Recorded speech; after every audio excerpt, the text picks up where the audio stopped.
Hey, what's going on, everybody? Welcome to Straight to Blu-ray. My name is James, and it is Monday, so that means it is time for Obscure Movie Monday.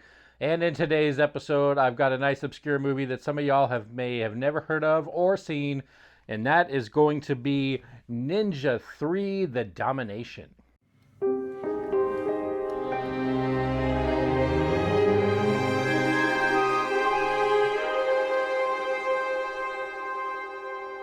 Hey everybody, thanks for checking out the channel. If you are new here, please think about hitting that like and subscribe button. I put out videos at least a couple times a week on various movie-related topics. And every Monday, this is my new series called Obscure Movie Monday, where I go over movies that are obscure, maybe something you've never heard of, maybe you have, or something you've never seen that might be worth checking out, or it may completely and totally suck. I'll let you know after I've seen it, and we go over it. So like I said, today's episode is going to be Ninja 3: The Domination. This is from the 80s. I want to say 85. I want to say I don't see it. 1984 from Canon Films.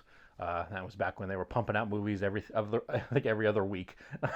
And this is the third installment in their Ninja Trilogy series. There was the first two. I can't remember the names offhand, but it has absolutely nothing to do with Ninja 3: The Domination, except maybe kind of a little bit, but not exactly. And anyway, this is the Scream Factory edition of it. This is actually a reversible slipcover, but I'll go over all the special features and stuff like that come included with this. Let me give you a little brief synopsis of the movie. So Ninja 3 starts out, I saw this as a kid a bunch of times, and I rewatched it again, and it's just every bit of good, cheesy 80s movie that you would like. Just tons of cheese in this one. It basically starts out, there's a ninja.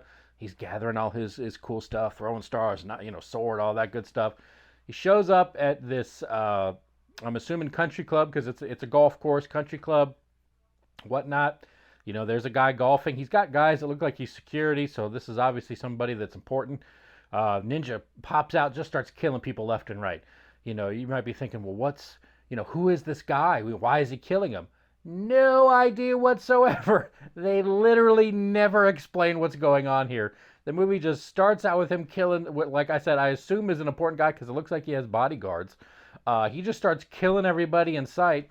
They never explain why he's killing this guy and all these people, who this guy even is. They just never explain it. That's just a ninja killing dudes on a golf course. I mean, that's just, no explanation needed, right? Like, come on. So yeah, there's a few plot holes in this one. But we'll go past the fact that we have no idea. It's almost like when you turn this movie on, it's like you missed the first 30 minutes of it. That's kind of how it is. It's like, wait, what?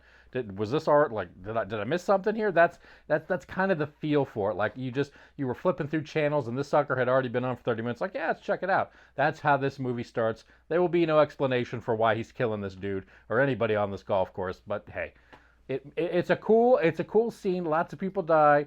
Some of it, but it's cool. And like I said, this is 80s cheese we're talking about here. So anyway, cops all show up. He kills a whole bunch of cops because, in these kind of movies, the cops are always inept. They don't know what they're doing. So a whole bunch of cops are killed. But finally, they get to him. They kill him, kind of. He disappears. They go searching for him. And basically, he's dying. So he runs into this lady that's played by Lucinda Dickey. And she is I guess just like a phone repair lady. And his spirit or whatever goes into her, and then he drops dead. And basically, the entire movie is him getting revenge on the cops that were there that killed him. So that's kind of the plot. Then she starts seeing one of the cop that's there on the police force asking her questions. So it kind of goes weird. But overall, like I said, this is just, it's that's the only part of plot there is. He dies, she's looking for these killers. That's the only plot you're really getting. Like I said, this is definitely not a thinker. This isn't one that somebody, we were writing this screenplay for a year and we finally found it. No, this was one of those Canon Films. We need a screenplay, have it in 2 days, and this is what you got. But like I said, the movie, if you like 80s cheese movies, it totally still works. It's a cool, ninja movie. Lucinda Dickey as the ninja did okay, but it's better when, he's the ninja and then he comes back towards the end and there's a battle, because as it says on the back cover here, only a ninja can kill a ninja. I thought everybody knew that, but They did not know that in this movie, so they had to find that out. So they had to go find themselves a ninja.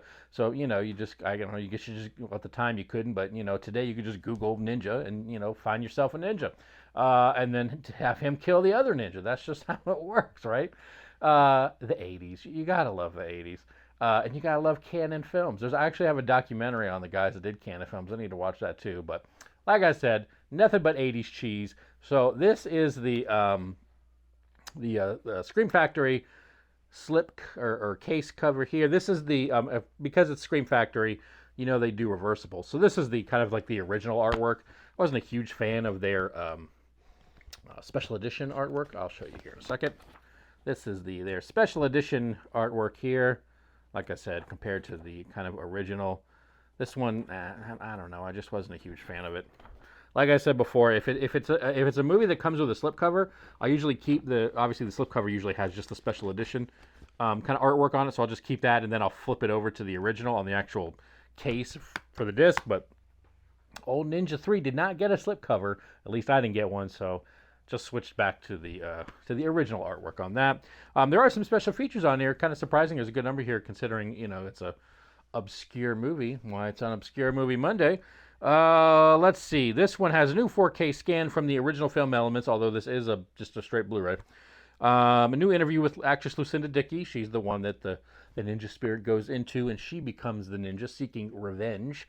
A new interview with actor Jordan Bennett. He is the cop that she starts seeing in there. That obviously there's a bit of an issue there where she's, when she switches over. Now, that's the thing in the movie, too. She doesn't know she's doing this. She just blacks out, and the other ninja spirit takes over and then kills people, and then she's completely blacked out. So she doesn't actually know she's doing this, but it starts to be a little issue when her, the ninja spirit is killing cops, and her boyfriend's a cop. So you can see where that's going. New interview with producer stuntman Alan Emile.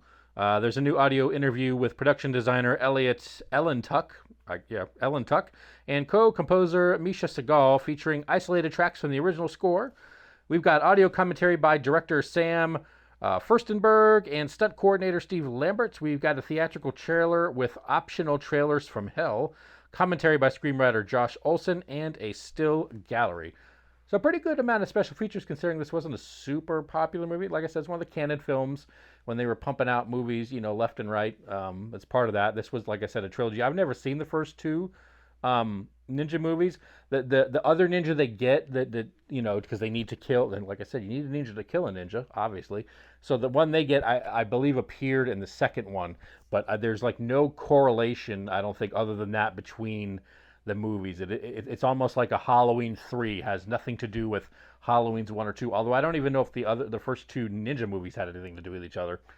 It was just they were basically like, make 3 ninja movies and then we're gonna go 1, 2, 3, and that's what they did. So yeah, Ninja 3: The Domination. Like I said, even after all that, if you like just a good 80s cheesy movie or just a cool ninja movie, it's definitely interesting. The way, the golf course scene, like I said, even though it made absolutely no sense of why any of that was going on, it is a really cool sequence of killings.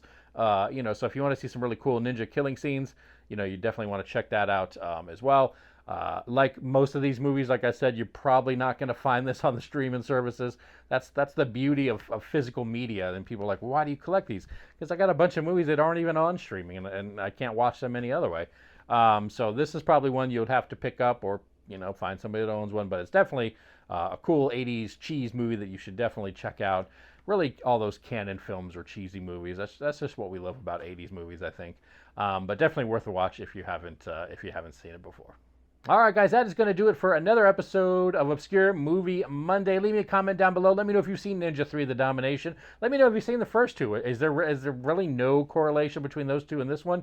Is this something I should go and see the first two to maybe make some of this make sense? I still don't think that intro scene is going to make any sense. But leave me a comment down below. Let me know what you thought about it. And as always, guys, thanks so much for watching. I will see y'all in the next video.